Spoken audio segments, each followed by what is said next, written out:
The news broke like thunder on a quiet morning. Phones buzzed, TVs flashed red banners, and social media flooded with one headline: Supreme Court rules on digital privacy, major implications for state investigations. In the office of Assistant Attorney Letitia James, the sound of notifications filled the air. Staff members looked up from their desks, exchanging nervous glances. No one knew if this was good or bad, only that it would change everything. Letitia stood by her window, watching the city below. She wasn't panicking, but she was thinking fast. Every decision her office made depended on the kind of access this new ruling might limit. And she knew that within hours, the media would twist the story into something loud, something personal. A few miles away, in a small cafe tucked between two bookstores, the headline glowed on a tablet sitting between two friends. Samantha, a law student interning in the Attorney General's office, scrolled through the article with a worried frown. Marcus, her college friend and a young tech entrepreneur, leaned back in his chair, half amused, half curious. The cafe was buzzing, students, office workers, and a few retirees sipping coffee while reading the same breaking story. Outside, car horns and chatter mixed with the early sound of news reporters setting up cameras on the street corner. "This changes everything," Samantha said quickly, not taking her eyes off the screen. "The court just ruled that digital data from private servers can't be accessed without a higher-level warrant. That means investigations, especially state ones, just got a lot harder." Marcus grinned. "Harder for the government, maybe. Easier for the rest of us who like a little privacy." Samantha shot him a look. "Privacy is one thing. But what about justice? You can't catch financial crimes, cyber fraud, or online exploitation if you can't look at data." Marcus shrugged, swirling his coffee. "Or maybe justice just got a little more honest. Maybe now they'll have to prove real cause before digging into people's lives." Their words came fast, sharp, like a tennis match in a quiet room. Around them, others started to listen. A man in a suit, a woman typing on her laptop, even the barista wiping the counter, all tuned in subtly. News like this had a way of pulling everyone into the conversation. Samantha scrolled again, reading the summary out loud. "The ruling restricts government agencies from obtaining digital records without specific probable cause, citing constitutional protections for personal privacy in the digital age." She sighed. This could slow down every major investigation in the country. Marcus leaned forward, resting his elbows on the table.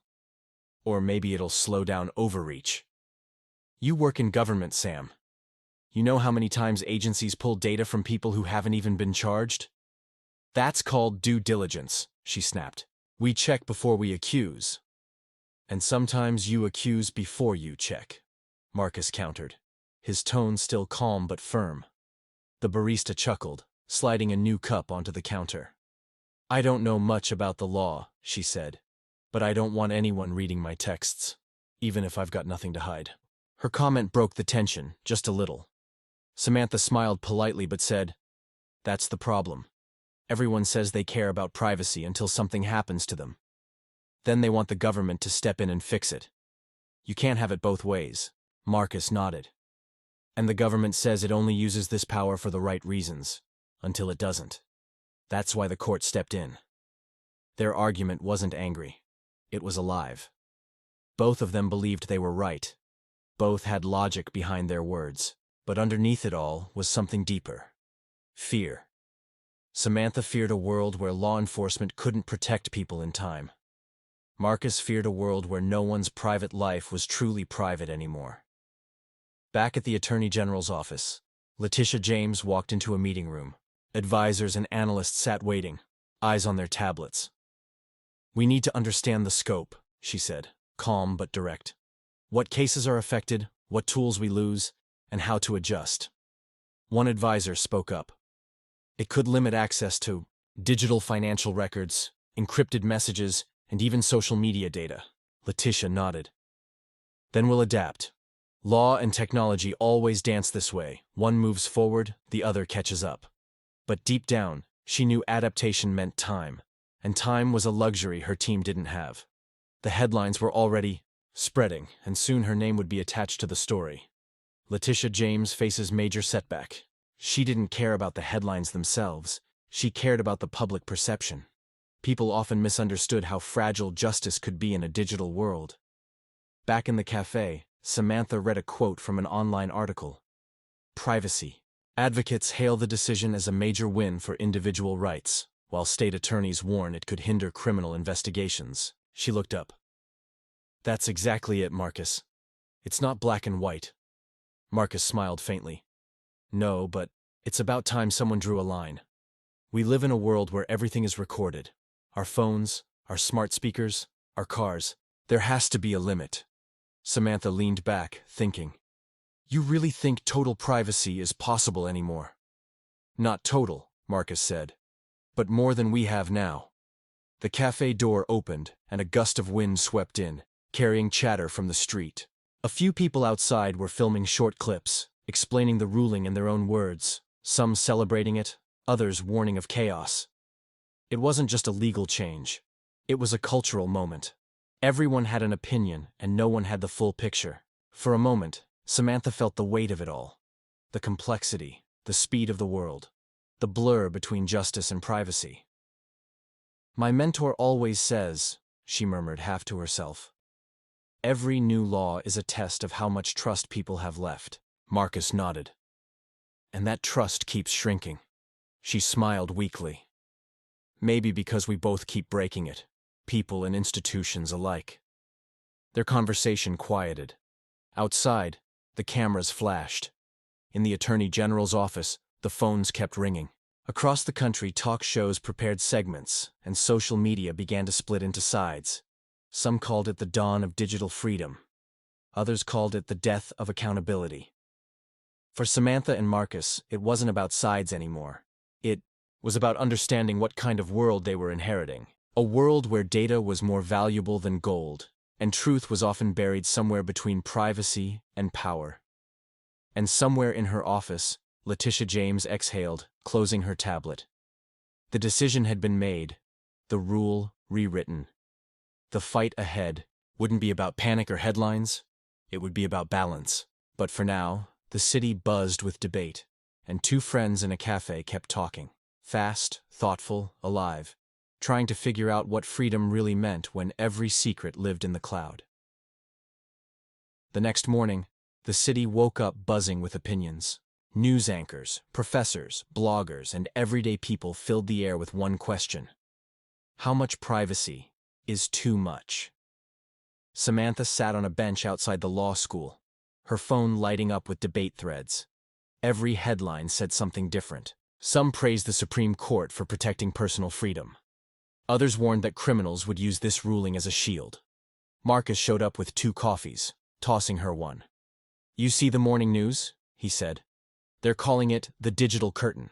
Everyone's acting like the government just lost its X-ray vision. Samantha laughed tiredly. That's kind of what happened. We used to get warrants for phone data within hours. Now every request could take days, weeks even. That delay could ruin a case. He sat beside her. Or save innocent people from being watched for no reason. She looked at him sharply. Marcus, you're talking like the government's spying on random people. We're trying to protect the public. You think catching criminals is easy? Every clue matters. You can't just knock on doors anymore. Everything's digital. He leaned back, calm as ever. Exactly. Everything's digital. That's why you have to be careful. The same tools that catch bad guys can also track good people. And once that power exists, someone's bound to misuse it. Their words clashed, but not in anger. More like 2 people trying to fix the same broken puzzle from opposite sides. Samantha's belief in justice came from her family. Her father was a police officer, her mother, a teacher.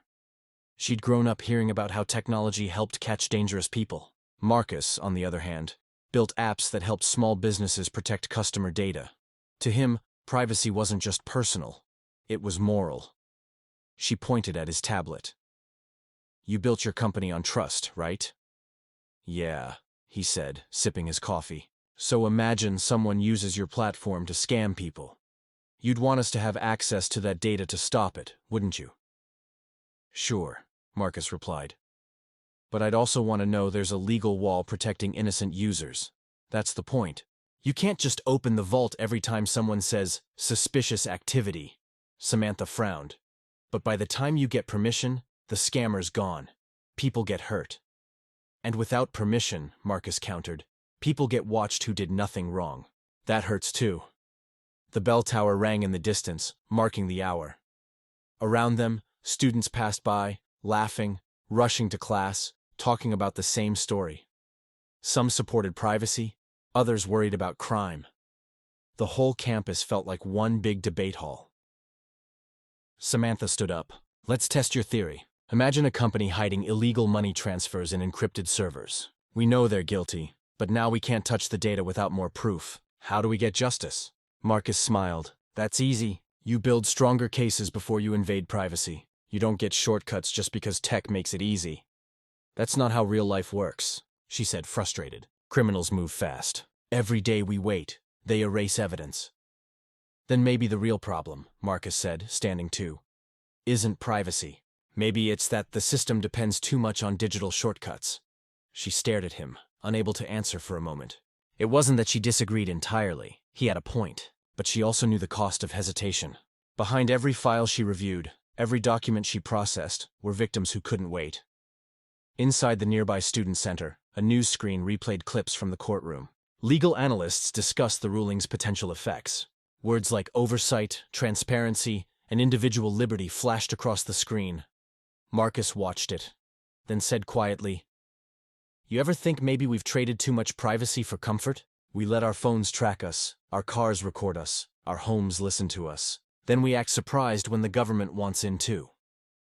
Samantha replied, "And you ever think maybe privacy can be used as a wall to hide behind? Freedom's not just about being left alone, it's about being safe too." For a while, they just watched the screen in silence. A reporter interviewed a cybersecurity professor who said, "This ruling will redefine how justice and privacy coexist. It's not a victory or a loss. It's a reset." Marcus looked at Samantha. "See? It's not about choosing one side." She nodded slowly. "But someone still has to clean up the mess in between." Later that afternoon, she joined a virtual briefing at her internship. Lawyers were already discussing the fallout. "We'll need stronger cooperation from tech companies," one official said. "If we can't demand data, maybe we can design better partnerships."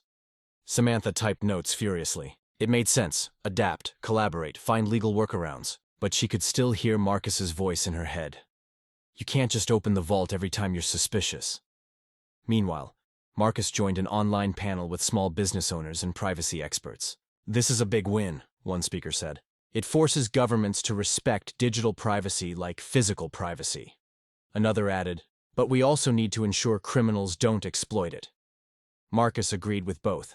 It wasn't black and white. Never was. By evening, the debate reached dinner tables, offices, and family group chats. Samantha's mother called her. "Honey, I heard about the court ruling. How are you holding up?" Samantha sighed. "Busy. Everyone's trying to figure out what it means." Her mother said gently, "Remember, fairness is never fast. It's supposed to make you think before you act." That line stayed with her. Fairness is never fast. Later that night, Samantha texted Marcus. "You still awake?" "Always," he replied. She wrote, "You were right about one thing. Power can be dangerous if unchecked," he replied. "And you were right too. Justice can't wait forever," she smiled. They were finally speaking the same language. Outside, rain started to fall, tapping against the window. The city lights reflected on wet streets, cars sliding past in streaks of gold and red. Inside her apartment, Samantha read through the Supreme Court document again. The language was dense but thoughtful. It wasn't meant to cripple investigations. It was meant to protect people's rights in a world that never stopped recording. She closed the file, staring out at the night. For the first time, she saw both sides clearly. Marcus wasn't wrong to value privacy. She wasn't wrong to fight for justice. The truth was, both needed each other to keep society balanced. Somewhere across town, Marcus was thinking the same thing. He looked at his phone and whispered, "Maybe balance is the real freedom." The next morning, headlines shifted from outrage to reflection. Analysts began discussing solutions, new legal frameworks, digital cooperation between public and private sectors, ethical standards for data access. The noise was fading, replaced by cautious optimism. Samantha walked to the cafe where their debate had begun. Marcus was already there, 2 coffees waiting. She sat down, and for once they didn't argue. They just talked about technology, law, and how fragile trust had become. "Maybe," Marcus said with a grin. "The court didn't break anything." Maybe it just reminded us we have to work harder to do things right, Samantha smiled. Yeah, maybe it's not about winning or losing, just learning. They raised their cups in a quiet toast as the morning sun cut through the clouds. The debate wasn't over, but the panic had passed. What remained was something better: understanding. That night, the city lights flickered against the glass windows of the Attorney General's office. Samantha sat at her desk, long after everyone else had left, staring at her laptop screen. The Supreme Court's decision had started to settle in. She wasn't angry anymore, just thoughtful. The chaos of opinions outside had quieted, replaced by a heavier, deeper question in her mind. What does justice even look like in a digital world where every truth hides behind encryption? Her mentor, a calm, seasoned attorney named Elaine Rivers, walked into the room holding 2 cups of tea. "Still here?" she asked gently. Samantha smiled faintly. "I couldn't sleep. It feels like the ground's shifting under our feet. The court just made everything harder." Elaine sat beside her, setting the tea down. "Harder isn't always worse. The best parts of the law were born from difficulty. We're forced to think better when the easy path closes. But we'll lose cases," Samantha said. "We'll lose time. People will get away with things." Elaine nodded. "Maybe. But this decision will also keep innocent people from being dragged into investigations they don't belong in. Every boundary is drawn for a reason." That made Samantha pause. She realized she'd been so focused on what they were losing that she hadn't thought about what they were protecting. Across town, Marcus was in his apartment, still awake. His laptop screen glowed in the dark as he joined a late-night roundtable with tech founders and privacy advocates. On the screen were 6 faces from different cities, each with strong opinions about the same ruling. A cybersecurity expert named Raj spoke first. "This ruling is good, but it's going to test companies like ours. We'll have to balance user privacy with cooperation. If we refuse every data request, we'll look like we're hiding something. If we hand everything over, we'll lose customer trust," Marcus agreed. "It's a thin line. My startup handles small business data. I can't betray my clients, but I also don't want to shield anyone who's doing harm. It's complicated." A lawyer on the call replied, "That's the new world we live in. Complicated. Justice and privacy are 2 sides of the same coin. You can't have one without the other anymore." Marcus thought about Samantha's words earlier that day. "You can't just knock on doors anymore. Everything's digital." She was right. Every conversation, every transaction, every secret existed somewhere on a server. But who should have the right to look at it? After the call ended, he opened his window. The city was quiet, only a few headlights cutting through the dark. He thought of his younger sister, a journalism student who often spoke about freedom of expression and the right to speak without fear. What if those rights disappeared under constant digital watching? But what if unchecked privacy allowed people to hide things that hurt others? The questions never seemed to end. Meanwhile, Elaine and Samantha were still in the office, the clock nearing midnight. Elaine looked over the glowing city skyline. "You know," she said softly, "when I started out, evidence meant paper trails and phone records. Now it's all clouds, servers, and passwords. Technology changed faster than our ethics did." Samantha nodded. "And now the court's forcing us to catch up." "Exactly," Elaine replied. "We've been acting like technology belongs only to the experts. But this decision is a reminder. It belongs to everyone. Privacy isn't a luxury. It's a right, but rights always come with responsibility." Samantha sat back, her eyes tired but clear. "So what do we do now?" "We adapt," Elaine said simply. "We build better cases. We get smarter about what evidence we need and how to get it legally. Justice isn't dying, it's just evolving." That word, evolving, stuck with Samantha. It made her realize that panic wasn't the right reaction to change. Growth was. The next morning, she met Marcus at the same cafe. He looked more relaxed than before, his usual confidence softened by reflection. "You look like you didn't sleep," he said. "Neither did you," she replied, smiling. He laughed. "Fair. I was up reading about the ruling. There's a lot more nuance than I thought. It's not about tying the government's hands. It's about forcing everyone to respect digital rights." Samantha nodded. "And it's not about letting criminals hide either. It's about learning to work within limits." Marcus looked out the window. "It's strange, isn't it? We used to think privacy and justice were opposite forces. Now it feels like they depend on each other." Before she could answer, his phone buzzed. A notification popped up from one of his clients. Someone had been hit by a data breach. Marcus's expression darkened. "See? This is what I mean. Privacy's important, but one mistake, one weak link, and people lose everything." Samantha leaned forward. "And when that happens, who do they call?" He sighed. The government. Exactly, she said. So maybe it's not about choosing sides. Maybe it's about making sure both sides do their jobs better. For the first time, Marcus didn't argue. He nodded slowly. Later that day, Samantha joined another meeting at her internship. The Attorney General's senior staff discussed new procedures for digital warrants. Letitia James herself led the session. She spoke calmly, but with conviction. "We can't see this ruling as a loss," she said. "It's a message. We must uphold justice and liberty. That balance is the heartbeat of democracy. If one side stops, the whole system fails." Samantha listened carefully. She realized Letitia wasn't panicking at all. She was planning. The headlines had exaggerated everything. There was no nightmare, only a challenge to rise above.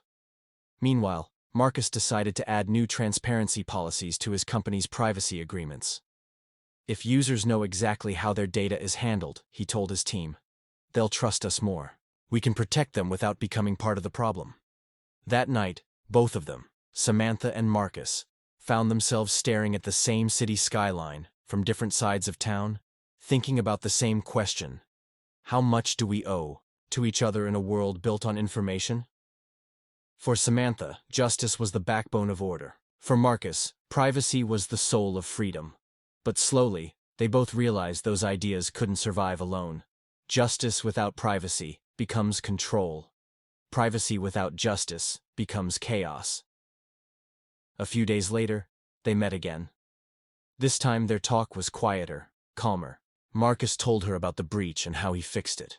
Samantha told him about Letitia's new protocols. "It's strange," Marcus said.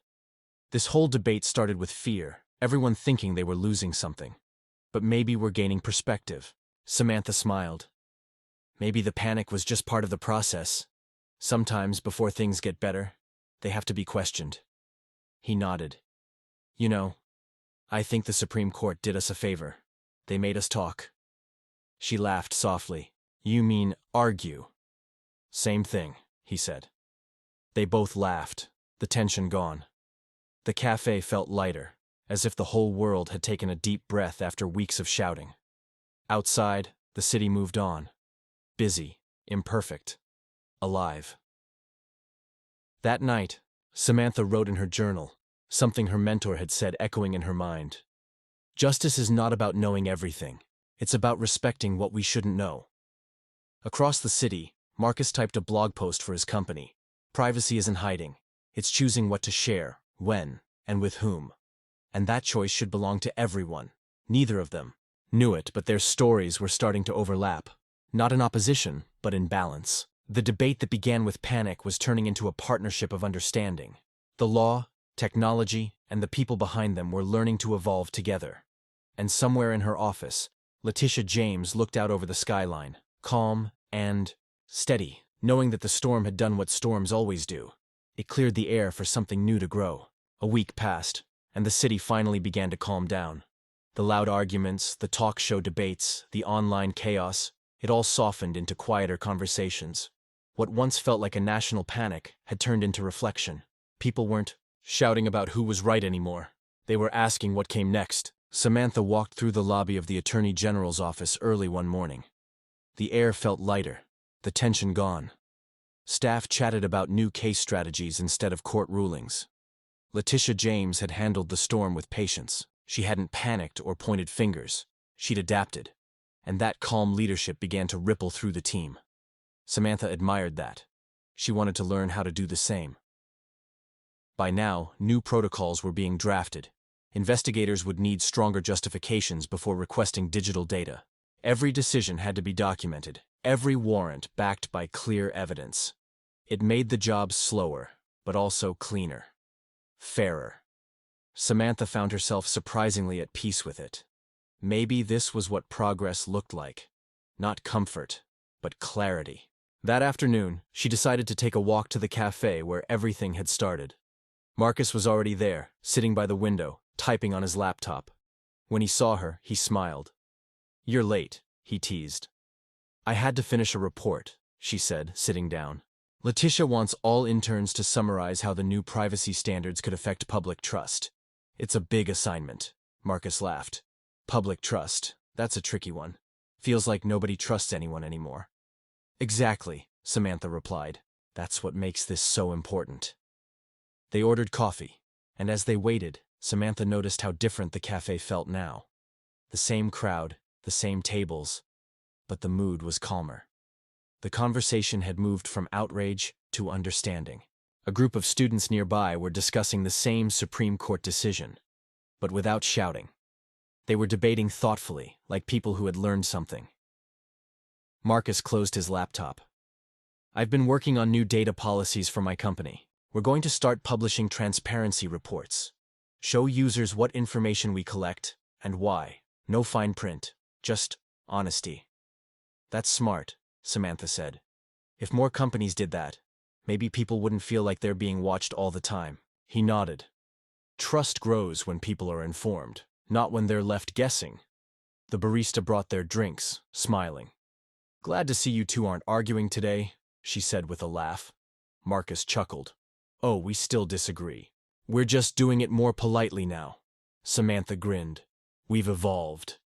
They both laughed, but there was truth in it. What started as a heated clash of opinions had turned into something more. Mutual respect. They had challenged each other, and in doing so, learned to see the bigger picture. As they sipped their coffee, Marcus asked, So, what do you think happens next? For the country, I mean.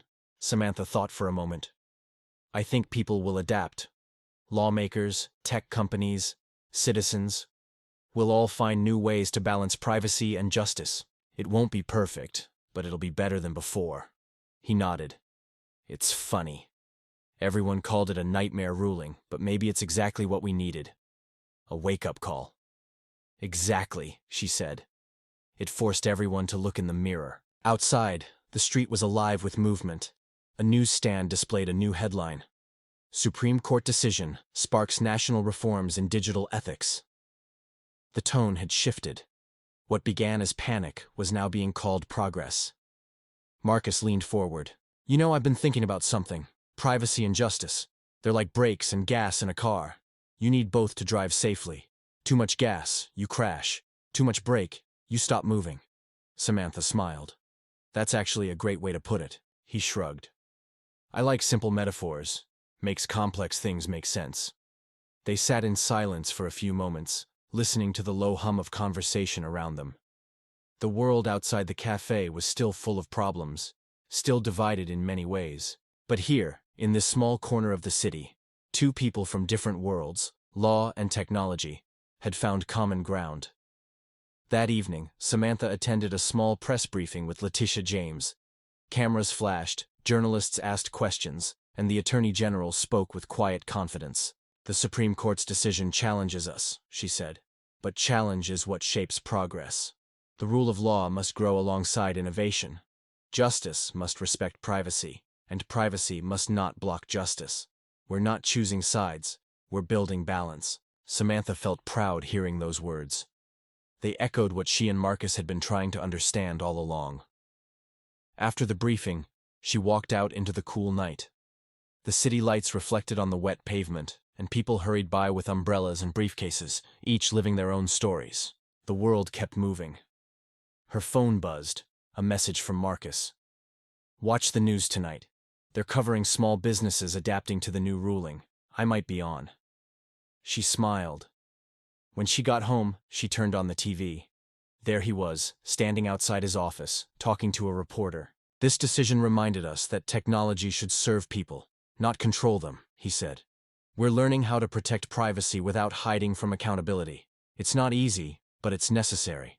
Samantha felt a quiet sense of pride. They had both grown, not as opponents, but as thinkers. Later that week, her professor asked her to lead a seminar discussion about the case.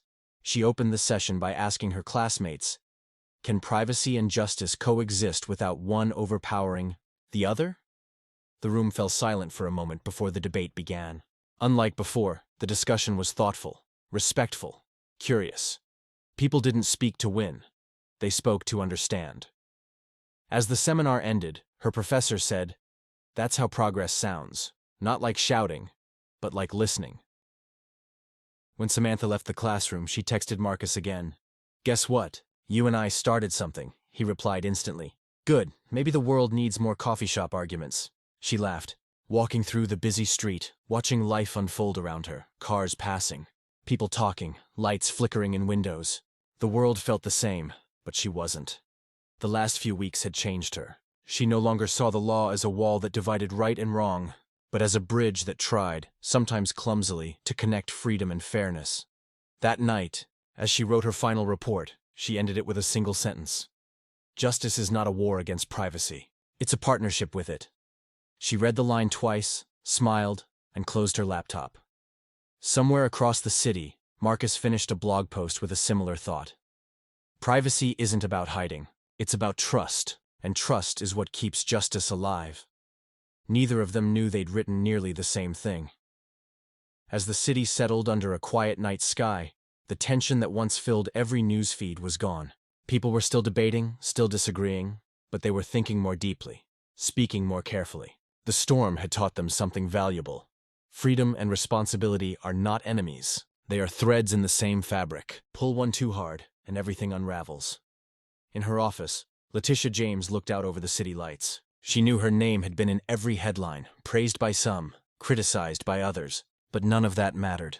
What mattered was that people were finally talking about balance instead of blame. She whispered to herself, maybe that's what justice looks like now. Not control, not chaos, just balance. And as the night deepened, the city hummed quietly, still full of data, still full of secrets, still learning how to live in a world where truth and privacy shared the same space.